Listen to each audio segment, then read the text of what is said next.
history is the best teacher.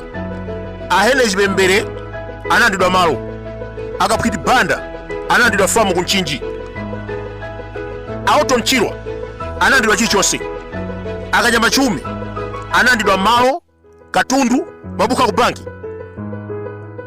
Agwanda chakwamba panopa tikumva kuti ayi achakwambawo tufuata mangire chiliza cha 2.7 billion. Can you imagine?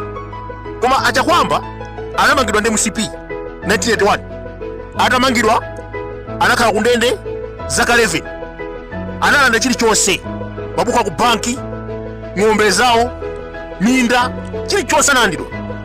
Ngati achakwamba anamwalira munthu osauka ndi chifukwa cha MCP. And guess what? Amene anaphedwa kumwanza amatenje agadama anandidwa chilichonse ndi MCP.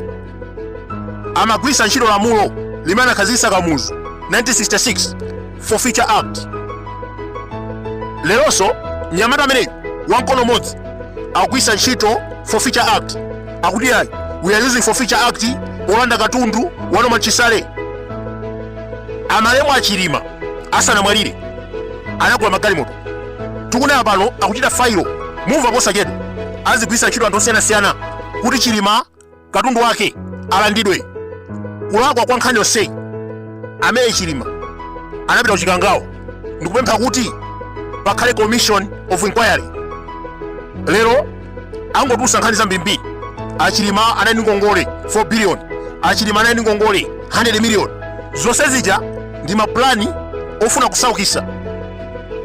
Now zimene amachita Joe Biden ku America ndi zimene akuchita MCP lero. Lero Biden akuchoka, amene anayika kuti apikisane nawo akuchoka, kukubwera Donald Trump. Yemwe uja amene amanga, yemwe uja amene anamuwuza kuti ayi upereke 787 billion malawi kwacha.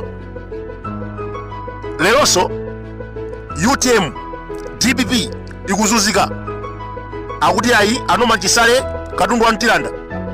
UTM achilima magalimoto awo tilanda. Nditi madabwa kuti kudangoniwa anakwachani. Adiki Matenje anali ngoni anaphedwa kumwanza. Abati Mwalo anali ngoni anaphedwa kuzomba kunyonga pamakapo. Kulakwa kwake akuti yayi wapezeka bwanji ndi chikutiro chimenechi animal farm. Basitu anagwira ndi kuwanyonga kwadwa khosi. Pa 1 July 2022 Saulos Chilima anafusa achakwera tinagwizana kuti 5 years ndizayimira ineyo ndi chifukwa chani mukakamira. Nthawi yomweyo anamusegula milandu akuti yayi wabandisata. Ku khoti Chilima ananena kuti tikufuna maumboni ochokera ku defense, tikufuna maumboni ochokera ku State House. Sipanapite nthawi ananena kuti tamukhulukira. 2 weeks later anachita ngozi ya ndege. Panopa ngati pali ngoni amene wasala akulimba mtima kulankhula mopanda mantha ndinoma mchisale. Mukhoza kuona lokha zimene zikuchitika. Akufuna kumulanda chilichonse cholinga asauke. Timafuna tibeke chenjezo. Nyamata mkono modzi usamale utengere chitsanzo ku America. Uja amanenedwa dziko lonse criminal, wakuba, wokwiririra, racist. Ndikunena pano ndi president. Inu boma ili lakwana fetereza mafuta chilichonse akuli ngongole.